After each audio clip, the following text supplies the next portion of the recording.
ഈശോ മിശിഹായ്ക്ക് സ്തുതിയായിരിക്കട്ടെ. ഞാൻ മാണിപ്പറമ്പിലച്ചൻ. ഇത്ര വെറുപ്പോ അച്ഛന് കരുണയുടെ ഞായറിനോട്? ഭാരതസഭയിൽ, ആഗോള കത്തോലിക്ക സഭയിൽ, വിശേഷിച്ച് ഭാരതസഭയിൽ ഉയർപ്പ് ഞായർ കഴിഞ്ഞു വരുന്ന ഞായറാഴ്ച പൊതുഞായറാഴ്ചയായിട്ട് ആഘോഷിക്കണമെന്നും അത് കരുണയുടെ ഞായറായി ആഘോഷിക്കരുതെന്നും ഞാൻ 4 വീഡിയോസിലൂടെ പറഞ്ഞു. കഴിഞ്ഞ വർഷം വേറൊരു വീഡിയോ പറഞ്ഞിരുന്നു. ഇത്തവണ അതിൻ്റെ ദൈവശാസ്ത്രപരമായ കാരണങ്ങൾ, തിരുവചനത്തിൽ അടിസ്ഥാനമിട്ട കാരണങ്ങളൊക്കെ ഞാൻ ചൂണ്ടിക്കാണിച്ചു. അപ്പോൾ നിരവധി കോണുകളിൽ നിന്ന് എൻ്റെ നേരെ ചോദ്യങ്ങൾ വന്നു. അച്ഛൻ വിഭാഗീയത പ്രോത്സാഹിപ്പിക്കുകയാണോ? എന്തിനാണ് അച്ഛന് ഇത്രമാത്രം വിദ്വേഷം? എന്തിനാണ് കരുണയുടെ ഞായറിനോട് അച്ഛൻ ഇത്രമാത്രം വെറുപ്പ് കാണിക്കുന്നത്? ഞങ്ങൾക്ക് കരുണയെക്കുറിച്ച് ധ്യാനിക്കാൻ അവകാശമില്ലേ? കരുണയല്ലേ നമുക്ക് ദൈവത്തിൽ നിന്ന് വേണ്ടത്? മാത്രമല്ല, പ്രസിദ്ധരായ ധ്യാന ഗുരുക്കന്മാർ, ധ്യാന കേന്ദ്രങ്ങൾ, ഇവരെല്ലാം ദുഃഖവെള്ളിയാഴ്ച തുടങ്ങി ഈ കരുണയുടെ ഞായറിന് വേണ്ടിയുള്ള നൊവേനകൾ ആരംഭിച്ചു. അവർക്കൊന്നും വിവരമില്ലെന്നാണോ അച്ഛൻ പറയുന്നത്? മെത്രാന്മാർ എത്രയോ പേര് ഈ കരുണയുടെ ഞായർ പ്രോത്സാഹിപ്പിക്കുന്നു. അപ്പോൾ ഈ മെത്രാന്മാർക്കൊന്നും സഭയോട് താല്പര്യമില്ലെന്നാണോ, വിവരമില്ലെന്നാണോ അച്ഛൻ പറയുന്നത്? അച്ഛൻ്റെ അഹങ്കാരം നല്ലതല്ല. അച്ഛൻ്റെ അറിവ് അച്ഛനെ അന്ധനാക്കുന്നു, കുരുടനാക്കുന്നു. അങ്ങനെ ഒരുപാടുണ്ട് കേട്ടോ. ഞാനത് കുറച്ച് കാര്യങ്ങൾ സൂചിപ്പിച്ചതാണ്. വളരെ ചുരുക്കം വരെ കമൻറ്റുകൾ കിട്ടുള്ളൂ. പലരും നേരിട്ട് പറഞ്ഞു, പലരും മറ്റ് ചില ആളുകളിലൂടെ പറഞ്ഞു. ഞാനത് ആദ്യം വിചാരിച്ചതിനൊന്നും മറുപടി കൊടുക്കേണ്ടതില്ല എന്ന് ഞാൻ വിചാരിച്ചു. പക്ഷെ ഒത്തിരിയേറെ പേര് നല്ല അർത്ഥത്തിലും, അതായത് എന്നെ കുറ്റപ്പെടുത്താൻ വേണ്ടി മാത്രമല്ല, ചില വിശദീകരണങ്ങൾ കിട്ടാൻ ഉള്ള നല്ല ഉദ്ദേശത്തോടും ചോദിച്ചിരുന്നു. അപ്പം അതുകൊണ്ട് ഒരു ഉത്തരം കൊടുക്കണമെന്ന് ഞാൻ വിചാരിച്ചു. എൻ്റെ ഉത്തരം ആദ്യം നമുക്ക് കത്തോലിക്ക സഭയുടെ മതബോധനം എന്ന് പറയുന്ന സഭയുടെ ഔദ്യോഗിക പ്രബോധനമാണ്.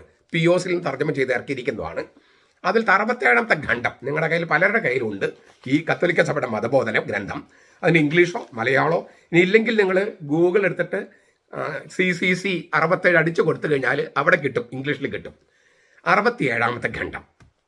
വിവിധ കാലഘട്ടങ്ങളിൽ സ്വകാര്യ വെളിപാടുകൾ എന്ന് വിളിക്കപ്പെട്ടവ ഉണ്ടായിട്ടുണ്ട്. അവയിൽ ചിലതിന് സഭയുടെ അധികാരികളിൽ നിന്ന് അംഗീകാരം ലഭിച്ചിട്ടുമുണ്ട്.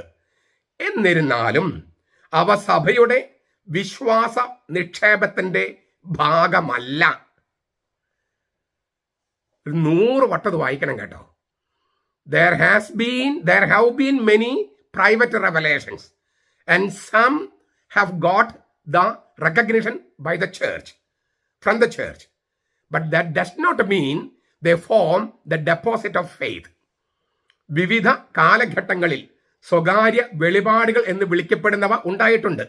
ലൂർദിലെയും ഫാത്തിമയിലെയും അടക്കയ്യ പറയണേ, മജുഗോറിയെ, വേളാങ്കണ്ണി എന്ന് വേണ്ട സകല, ഗുഡലൊപ്പെ, സകല സ്വകാര്യ വെളിപാടുകളും അവയിൽ ചിലതിന് സഭയുടെ അധികാരികൾ അംഗീകാരം ലഭിച്ചിട്ടുണ്ട്. എന്നിരുന്നാലും അവ സഭയുടെ വിശ്വാസ നിക്ഷേപത്തിന്റെ ഭാഗമല്ല. They do not form the deposit of faith of the Catholic Church. പ്രസ്തുത വെളിപാടുകളുടെ ലക്ഷ്യം ക്രിസ്തുവിലൂടെ അന്തിമമായി നൽകപ്പെട്ട വെളിപാടിനെ മെച്ചപ്പെടുത്തുകയോ പൂർത്തീകരിക്കുകയോ അല്ല. പ്രത്യുത ചരിത്രത്തിന്റെ ഒരു പ്രത്യേക ഘട്ടത്തിൽ ക്രിസ്തുവിന്റെ വെളിപാടിന് അനുസൃതമായി കൂടുതൽ പൂർണ്ണമായി ജീവിക്കാൻ സഹായിക്കുക എന്നതാണ്. അത്തരം സ്വകാര്യ വെളിപാടുകളിൽ ഏതെല്ലാമാണ് ക്രിസ്തുവിന്റെയോ അവിടുത്തെ വിശുദ്ധന്മാരുടെയോ സഭയിലേക്കുള്ള യഥാർത്ഥ ആഹ്വാനം ഉൾക്കൊള്ളുന്നതെന്ന് വിവേചിച്ചറിഞ്ഞ് അതിനെ സ്വീകരിക്കാൻ സഭയുടെ പ്രബോധന അധികാരത്താൽ നയിക്കപ്പെടുന്ന വിശ്വാസികളുടെ അവബോധത്തിന് കഴിയും. സെൻസുസ് ഫിദേലിയും എന്നാണ് ഉപയോഗിച്ചിരിക്കുന്ന വാക്ക്. വിശ്വാസികളുടെ അവബോധത്തിന് ക്രിസ്തുവിൽ പൂർത്തീകരിക്കപ്പെട്ട ദൈവാവിഷ്കരണത്തെ മറികടക്കുന്നതോ തിരുത്തുന്നതോ ആയ അതെന്ന് നടിക്കുന്ന വെളിപാടുകളെ അംഗീകരിക്കാൻ ക്രൈസ്തവ വിശ്വാസത്തിന് കഴിയുകയില്ല. ഇതിൽ കൂടുതൽ ഞാൻ പറയേണ്ട കാര്യമില്ലെന്ന് എനിക്ക് തോന്നുന്നു. ദൈവവചനമായ ബൈബിൾ, തിരുവചനം, ദൈവത്തിന്റെ വെളിപാടാണ്, ഔദ്യോഗിക വെളിപാട്. അതിൽ ആ ഈശോയെ ദൈവവും കർത്താവുമായി അംഗീകരിച്ച് ഏറ്റുപറഞ്ഞ ഏറ്റവും വലിയ വിശ്വാസ പ്രഖ്യാപനം. അത് ബൈബിളിൽ, പുതിയ നിയമത്തിൽ, തിരുവചനത്തിൽ, ബൈബിളിലും ദൈവവചനത്തിലുണ്ട്. ആ യേശുവിന്റെ അപ്പസ്തോലൻ, 12 പേരെ തെരഞ്ഞെടുത്തുള്ള ഒരാൾ തോമസ് ലീഹ. ആ അപ്പസ്തോലൻ ഇന്ത്യയിൽ വന്നു. അതിന് ഭൗതിക തെളിവുകളുണ്ട്, ഭൗതിക തെളിവുകൾ. ആർക്കെങ്കിലും വെല്ലുവിളിക്കാൻ താല്പര്യം ഉണ്ടെങ്കിൽ തോമായുടെ സിംഹാസനം എന്റെ പുസ്തകം വായിക്കുക. ആ അപ്പസ്തോലൻ ഇന്ത്യയിൽ വന്നു. ആ അപ്പസ്തോലൻ 8 ദിവസങ്ങൾക്ക് ശേഷം, ഉയർപ്പ് കഴിഞ്ഞ 8 ദിവസങ്ങൾക്ക് ശേഷം ഈശോ പ്രത്യക്ഷപ്പെട്ടു. അവനെ കർത്താവും ദൈവമായിട്ട് അവൻ അംഗീകരിച്ച് ഏറ്റുപറഞ്ഞു തോമസ് ലീഹ. ആ 8 ദിവസങ്ങൾ എന്ന് പറയുന്നത് 8,000 വർഷം, 7,000 വർഷത്തിന്റെ പ്രപഞ്ച ചരിത്രം കഴിഞ്ഞ് 8,000 വർഷത്തിൽ കടക്കുന്നതിന്റെ പ്രതീകാത്മകതയൊക്കെ ഞാൻ കഴിഞ്ഞ ഞായറാഴ്ച പറഞ്ഞതാണ്. പുതിയ ആകാശവും പുതിയ ഭൂമിയും ഉണ്ടാകുന്ന ആ പ്രതീകം കൊണ്ടുവന്നിരിക്കുകയാണ് 8 ദിവസത്തിലേക്ക്. ഈശോയെ കർത്താവും ദൈവത്തിൽ പ്രപഞ്ചം മുഴുവൻ ഏറ്റുപറയുന്നതിന്റെ പ്രതീകമായിട്ടാണ്, പ്രതിനിധിയായിട്ടാണ് തോമസ് ലീഹ അത് പറഞ്ഞതെന്നും തോമസ് ലീഹയുടെ വിശ്വാസ സത്യത്തിന്റെ അത്ര ആഴമുള്ള ഒരു വിശ്വാസ സത്യവും ബൈബിളിലേ ഇല്ലെന്നും ഞാൻ തെളിവുകൾ സഹിതം ചൂണ്ടിക്കാണിച്ചതാണ്. ഇങ്ങനെ ബൈബിളിൽ, തിരുവചനത്തിൽ, ദൈവിക വെളിപാടിൽ, സഭയുടെ ഔദ്യോഗിക പ്രബോധനത്തിൽ വെളിപ്പെടുത്തപ്പെട്ട ഒരു സത്യത്തെ, ഔദ്യോഗിക സത്യത്തെ മറികടക്കാൻ സിസ്റ്റർ ഫൗസ്തീനയ്ക്ക് ലഭിച്ച ഒരു സ്വകാര്യ ദർശനത്തിനോ വെളിപാടിനോ കഴിയുമോ? അത് എത്ര വലിയ വിശുദ്ധയാണെങ്കിലും ഏത് മാർപ്പാപ്പ അംഗീകരിച്ചാലും. കത്തോലിക്ക സഭയുടെ മതബോധനം 67 വീണ്ടും വായിച്ചു നോക്കൂ. സ്വകാര്യ വെളിപാടുകളും ദർശനങ്ങളും അനേകം പേർക്കുണ്ടായിട്ടുണ്ട്, സഭയിൽ അംഗീകരിച്ചിട്ടുണ്ട്. പക്ഷെ അതൊന്നും സഭയുടെ പൊതുവിശ്വാസ നിക്ഷേപത്തിന്റെ ഭാഗമല്ല.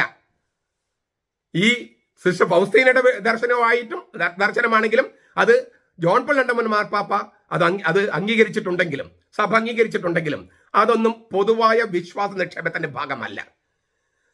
വിശുദ്ധ ജോൺ പോൾ രണ്ടാമൻ മാർപ്പാപ്പയുടെ അങ്ങേറ്റം സ്നേഹമുള്ള ആളാണ് ഞാൻ. സിസ്റ്റർ ഫൗസ്തീനയുടെ അങ്ങേറ്റം സ്നേഹമുള്ള ആളാണ് ഞാൻ. ഞാൻ പറഞ്ഞല്ലോ 3 പ്രാവശ്യമെങ്കിലും കരുണക്കൊന്ത ഒരു ദിവസം ചൊല്ലുന്ന ആളാണ് ഞാൻ. പക്ഷെ അതൊന്നും പുതുഞായർ എന്ന് പറഞ്ഞ് ബൈബിളിൽ വെളിപ്പെടുത്തിയിരിക്കുന്ന ആ വലിയ വിശ്വാസ പാരമ്പര്യത്തെ മറികടക്കാൻ പറ്റുന്ന ഒരു സ്വകാര്യ ദർശനത്തിന് കൊടുക്കാൻ പാടില്ല. അത് സഭയുടെ ഔദ്യോഗിക പ്രബോധനമാണ്.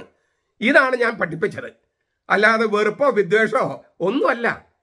പിന്നെ ഇതിനകത്തൊരു കെണിയുണ്ട് എന്ന് ഞാൻ പറഞ്ഞിട്ടുണ്ട്. ഒരു കെണിയുണ്ട്. ആ കെണി ഞാൻ പറയാം. അതിനു മുമ്പ് ഒരു കാര്യം കൂടി സൂചിപ്പിക്കട്ടെ. ലത്തീൻ സഭയിൽ മംഗളവാർത്ത തിരുനാളും ദുഃഖവെള്ളിയും ഒരുമിച്ച് വന്നാൽ എന്താ ചെയ്യാറ്? മംഗളവാർത്തയും പ്രധാനപ്പെട്ട തിരുനാളാണ്, ദുഃഖവെള്ളിയും പ്രധാനപ്പെട്ടതാ. എന്താണ് ലത്തീൻ സഭ ചെയ്യുക? ലത്തീൻ സഭ ചെയ്യുന്നത് ഈസ്റ്റർ കഴിഞ്ഞിട്ടാണ് മംഗളവാർത്ത ആചരിക്കുക. മാർച്ച് 25 എന്ന് പറഞ്ഞ മംഗളവാർത്ത തിരുനാളിന്റെ അന്ന് ദുഃഖവെള്ളി വന്നാൽ, കഴിഞ്ഞ കൊല്ലം മറ്റങ്ങനെ അങ്ങനെ വന്നിട്ടുണ്ട്. എന്താണ് ലത്തീൻ സഭ ചെയ്യുക? ലത്തീൻ സഭ ചെയ്യുന്നത് മംഗളവാർത്ത തിരുനാള്, ഉയർപ്പ് തിരുനാൾ കഴിഞ്ഞിട്ട് ആഘോഷിക്കും. കാരണം ദുഃഖവെള്ളി വളരെ പ്രധാനപ്പെട്ട ദിവസമാണ്, അതിന് മറികടക്കാൻ കഴിയില്ല. സീറോ മലബാർ സഭയിൽ ഞാൻ മനസ്സിലാക്കുന്നിടത്തോളം മംഗളവാർത്തയുടെയും ദുഃഖവെള്ളിയും കർമ്മങ്ങൾ ഒരുമിച്ച് ചെയ്യുകയാണ്. അപ്പോൾ ഭാരതത്തില് കരുണയുടെ ഞായർ മറ്റൊരു ദിവസം ആചരിക്കണമെന്ന് ലത്തീൻ മെത്രാന്മാരുടെ സീറോ മലബാർ സഭ പറയണം, മറ്റ് സഭകളോടും പറയണം. ലത്തീൻ സഭയ്ക്കും അത് ആവശ്യമാണ്. ഇന്ത്യ എന്ന് പറഞ്ഞ് ലത്തീൻ സഭ എന്ന് പറഞ്ഞ ഇന്ത്യയിലെ ലത്തീൻ സഭയാണെങ്കിൽ, ഇന്ത്യൻ ലത്തീൻ സഭ, ആ ലത്തീൻ സഭയിൽ പ്രവർത്തിക്കുന്ന 79% അച്ഛന്മാരും കന്യാസ്ത്രീമാരും സീറോ മലബാർ സഭയിൽ നിന്നാണ്. അല്ലെങ്കിലും ഇന്ത്യയിലേക്ക് ഒരു അപ്പസ്തോലൻ, ഈശോയുടെ അപ്പസ്തോലൻ വന്നെങ്കിൽ അവൻ പ്രഖ്യാപിച്ച വിശ്വാസത്തെ മറികടക്കാൻ പറ്റുന്ന ഒരു കരുണയുടെ ഞായറാണോ സിസ്റ്റർ ഫൗസ്തീന? ഇന്ത്യയിൽ വരാത്ത സിസ്റ്റർ ഫൗസ്തീന, ഈശോയുടെ നേരിട്ടുള്ള അപ്പസ്തോലൻ അല്ലാത്ത സിസ്റ്റർ ഫൗസ്തീന.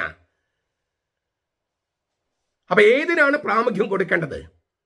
ഭാരതത്തിലെ ക്രൈസ്തവ സഭയെ ഇത്രമാത്രം വെല്ലുവിളികൾ നേരിടുമ്പോൾ തോമാസ് ലീഹ വന്നിട്ടില്ല എന്ന് കാണിക്കാൻ വേണ്ടി തോമാസ് ലീഹായുമായി ബന്ധപ്പെട്ട എല്ലാ പാരമ്പര്യങ്ങളെയും കടമുഴക്കി എറിയാനുള്ള ഒരു ഗൂഢ ആലോചന, അത് ഈ കരുണയുടെ ഞായർ ആഘോഷിക്കുന്ന എല്ലാവർക്കും അത് ഉണ്ടെന്ന് ഞാൻ പറയുന്നില്ല. പക്ഷെ അത് തിരിച്ചറിയേണ്ടതുണ്ട്, ഈ കെണികൾ തിരിച്ചറിയേണ്ടതുണ്ടെന്നാണ് ഞാൻ പറഞ്ഞത്. അതിനാൽ സീറോ മലബാർ സഭ ഇന്ത്യയിലെ എല്ലാ മെത്രാന്മാരോടും CBCയോടും CCBയോടും ഒക്കെ പറയണം, കരുണയുടെ ഞായർ മറ്റൊരു ദിവസം ആചരിക്കണം ഇന്ത്യയിൽ. ഇനി മാർപ്പാപ്പയ്ക്കും ഒരു നിവേദനം കൊടുക്കണമെന്നാണ് എൻ്റെ പക്ഷം. അതായത് ഈ 8 ദിവസങ്ങൾക്ക് ശേഷം എന്ന് പറഞ്ഞിട്ടുള്ള തോമസ് ലീഹയുമായി ബന്ധപ്പെട്ട ആ ദിവസം കരുണയുടെ ഞായർ അന്ന് ആഘോഷിക്കരുത്. അത് ജോൺ പോൾ രണ്ടാമൻ പറഞ്ഞ ഡേറ്റ് ഒന്ന് മാറ്റണം. എത്രയോ പ്രാവശ്യം തിരുനാളുകളുടെ ഡേറ്റുകൾ മാറ്റിയിരിക്കുന്നു. ആ ഡേറ്റ് മാറ്റണം. അതിന് ഞാൻ പറഞ്ഞ ദൈവശാസ്ത്ര കാരണങ്ങൾ സഹിതം ഒരു നിവേദനം മാർപ്പാപ്പയ്ക്ക് കൊടുക്കണമെന്നാണ് എൻ്റെ പക്ഷം. നമ്മുടെ മെത്രാന്മാരത് ചെയ്യണം. ഇന്ത്യയിലെ ലത്തീൻ മെത്രാന്മാരും സീറോ മലങ്കര മെത്രാന്മാരും സീറോ മലബാർ മെത്രാന്മാരും പിന്നെ ഓർത്തഡോക്സ് യാക്കോബായ മെത്രാന്മാർ എല്ലാവരും അത് ചെയ്യണം. സഭകളുടെ ഐക്യത്തിനും കണ്ടകോടാലിയാണ് ഈ കരുണയുടെ ഞായറുമായിട്ട് വരുന്നത്. ഓർത്തഡോക്സ് യാക്കോബായ സഭകളും കത്തോലിക്ക സഭയായിട്ടും ഐക്യത ഉണ്ടാകണ്ടേ? അതിനും ഇത് ദോഷം ചെയ്യില്ലേ? ദൈവത്തിന്റെ കരുണയില്ലാതെ ആർക്കും രക്ഷപ്പെടാൻ കഴിയില്ല. എനിക്കും നിങ്ങൾക്ക് ആർക്കും കഴിയില്ല. പക്ഷേ ദൈവവചനത്തെയോ യേശുവിനെയോ അവന്റെ അപ്പസ്തോലന്മാരെയോ ഇന്ത്യയിലേക്ക് വന്ന അവന്റെ അപ്പസ്തോലനെയോ മറന്നാൽ, പാർശ്വവൽക്കരിച്ചാൽ ദൈവത്തിന്റെ കരുണ ലഭിക്കില്ല, കൃപ ലഭിക്കില്ല. 100% ഉറപ്പാണത്. ഞാൻ പറഞ്ഞല്ലോ, ഉദയംപേര് സൂനദോസിൽ ഒരു കെണി ഉണ്ടായിരുന്നു. നമ്മൾ അവരിൽ നിന്ന്, അതായത് പാശ്ചാത്യ സഭയിൽ നിന്ന് വ്യത്യസ്തമായതെല്ലാം നെസ്റ്റോറിയനാണ് എന്ന് വിചാരിച്ചിട്ട് നമ്മൾ ചെയ്യുന്ന കാര്യങ്ങൾ മുഴുവൻ തകിടം മറിച്ചു. നമ്മൾ പിതാവിൻ്റെയും എന്ന് പറഞ്ഞില്ലേ, പിതാവിൻ്റെയും സ്വർഗം തൊട്ട് ഭൂമി വരെയാണ്, നാഭി വരെ. പിന്നെ നമ്മൾ വരച്ചിരുന്നത് പിതാവ്, ഞാൻ ഇവിടെ ഇങ്ങനെ വരച്ച് ഈ വലത്തുവശത്തേക്കാണ് എന്ന് വെച്ച്, ഇപ്പം നിങ്ങൾക്കത് ഇടത്തായിട്ട് തോന്നുന്നു ഞാൻ ഈ മൊബൈലിന് മുമ്പിലിരുന്ന് ചെയ്യുന്നതുകൊണ്ടാണ്. അപ്പോൾ ശരിക്കും ഞാൻ പറയുന്നത് പിതാവിൻ്റെയും പുത്രൻ്റെയും ഈ വലത്തുവശത്തേക്കാണ്. നിങ്ങൾക്കറിയാൻ വേണ്ടി ഞാൻ ഇവിടെ എൻ്റെ അടുത്ത് വയ്ക്കുകയാണെങ്കിൽ നിങ്ങൾക്ക് വലത്തായിട്ട് തോന്നും. എന്താണ്? പിതാവിൻ്റെ വലത്തെ ഭാഗത്തിരിക്കുന്ന പുത്രൻ, പിതാവിൻ്റെ വലത്ത് ഭാഗത്തിരിക്കുന്ന പുത്രൻ. അപ്പോൾ പുത്രൻ്റെയും എന്ന് പറയുമ്പോൾ വലത്തോട്ട് നമ്മൾ കുരിശ് വരച്ചിരുന്നത്. അവർ വിചാരിച്ചു അത് നെസ്റ്റോറിയം പാഠാണ്ടതയാണ്, അത് തിരുത്താൻ പറഞ്ഞു. അങ്ങനെ നമുക്ക് നഷ്ടപ്പെട്ടു. അങ്ങനെ ഓരോ പാരമ്പര്യം നഷ്ടപ്പെട്ടു. നമ്മൾ തിങ്കളാഴ്ച വിഭൂതി ആചരിച്ചത് അവർ ബുധനാഴ്ചയാക്കി. തിരിച്ച് തിങ്കളാഴ്ചയ്ക്ക് വന്നപ്പോൾ കുറെ പേര് എതിർക്കുകയാണ്. അപ്പൊ ഇതെല്ലാം കെണികളാണ്. ഇപ്പോ ഈ പുതു ഞായറിനെ മാറ്റി കരുണയുടെ ഞായറാക്കി കുറെ കഴിയുമ്പോൾ നമുക്ക് ഇത് വീണ്ടും വീണ്ടെടുക്കേണ്ടി വരും. ഇപ്പൊ നഷ്ടപ്പെടുത്താതെ നോക്കുകയാണെങ്കിൽ പിന്നെ വീണ്ടെടുക്കേണ്ട കാര്യമുണ്ടോ? ഈ ലത്തീൻ സഭ എന്ന് പറയുന്നത് ലോകമാസകലം പടർന്നു കിടക്കുന്ന ഒരു മഹാസമുദ്രമാണ്. ഈ 142 കോടിയോ മറ്റോ കത്തോലിക്കരുള്ളതിൽ 140 കോടിയോളം അല്ലെങ്കിൽ 135 മേലെ കോടിയോളം ലത്തീൻകാരാണ്. ഈ സീറോ മലബാർ സഭ എന്ന് പറയുന്ന ഒരു മൈക്രോ മൈനോറിറ്റിയാണ്. അതിന്റെ തനത് പാരമ്പര്യങ്ങളും വിശ്വാസവും നമ്മൾ സൂക്ഷിക്കുന്നില്ലെങ്കിൽ അത് എപ്പോ പോയി എന്ന് ഓർത്താൽ മതി, എപ്പോ കളഞ്ഞു പോയി ഓർത്താൽ മതി. അപ്പൊ ഈ സഭ അന്യം നിന്ന് പോകും. കത്തോലിക്ക സഭയിൽ തന്നെ ഏറ്റവും പുരാതനമായ അദ്ദായിമാരെയും ശിഷ്യന്മാരുടെ കുർബാനയുള്ള സഭയാണ് ഈ സീറോ മലബാർ സഭ. അത് അന്യം നിന്ന് പോകരുതെന്ന് വത്തിക്കാന് നിർബന്ധമുള്ളത് കൊണ്ടാണ് ഇതിന്റെ പാരമ്പര്യങ്ങൾ വീണ്ടെടുക്കാൻ പറയുന്നത്, കുർബാന വീണ്ടെടുക്കാൻ പറയുന്നത്. അപ്പൊ ഈ സഭ അന്യം നിന്ന് പോയാൽ ഈ കത്തോലിക്ക സഭയുടെ ഏറ്റവും വലിയ നിധിയാണ് നഷ്ടപ്പെടുക. പിന്നെ ഒരു കാര്യം കൂടി ഓർക്കണം, കർത്താവ് 12 പേരെയാണ് സ്ലീഹന്മാരെ തെരഞ്ഞെടുത്തത്, ഒരാളെയല്ല. പത്രോസിന്റെ പാരമ്പര്യം മാത്രം മതി എന്നുണ്ടെങ്കിൽ പത്രോസിനെ മാത്രം സ്ലീഹായിട്ട് തെരഞ്ഞെടുത്താൽ മതിയായിരുന്നില്ലേ, ഒരു പിൻഗാമിയായിട്ട്? എന്നിട്ട് 12 പേരെ തെരഞ്ഞെടുത്തേ. എന്തിനാ അപ്പസ്തലന്മാരും പ്രവാചകന്മാരുമാകുന്ന അടിത്തറമേൽ കർത്താവ് സഭ സ്ഥാപിച്ചത്? എഫേസ്യ ലേഖനം 2:20. ആ തോമസ് ലീഗ, 12 പേരിലൊരുവനായ തോമസ് ലീഗ സഹശിഷ്യന്മാരോട് പറഞ്ഞു എന്നാണ് യോഹന്നാന്റെ സുവിശേഷം 11-ാമത്തെ അധ്യായത്തിൽ കിടക്കണേ. സഹശിഷ്യന്മാരോട്.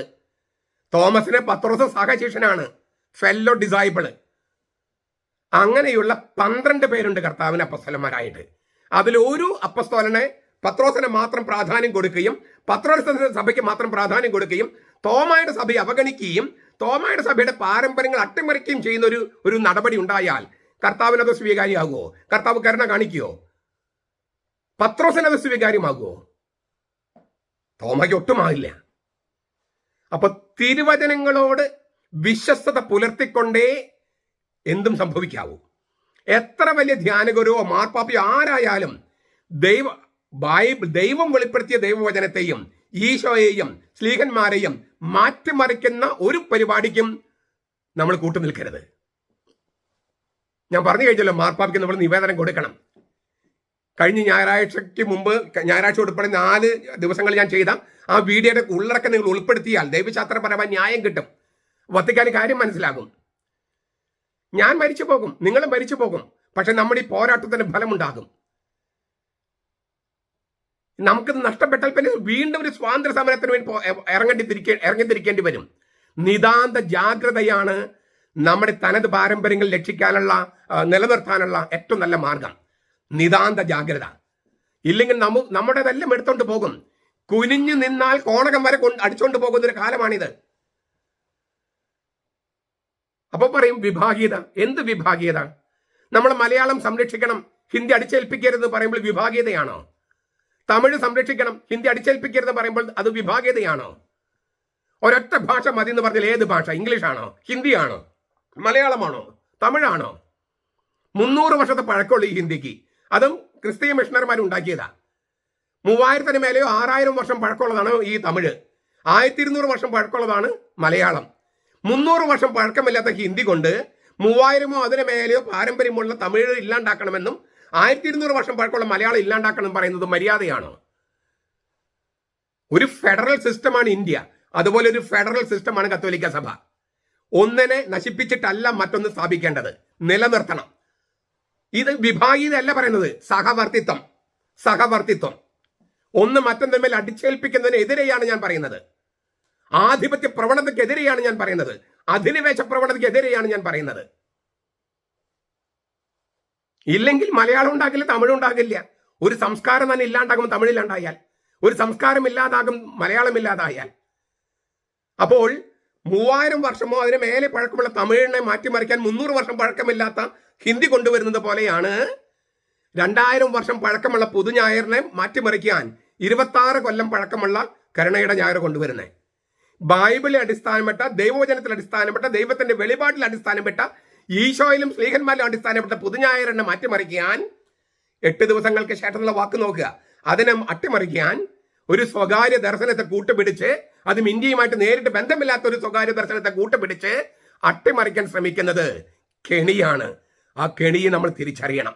ഇത് വിഭാഗീയത പ്രശ്നമല്ല, സഭയുടെ സഹവർത്തത്തിന്റെ, താനത് പാരമ്പര്യത്തിന്റെ, ദൈവവചനത്തിന്റെ, ഈശോയിൽ നിന്ന് വന്ന വിശുദ്ധ പാരമ്പര്യത്തിന്റെ കാര്യമാണ്.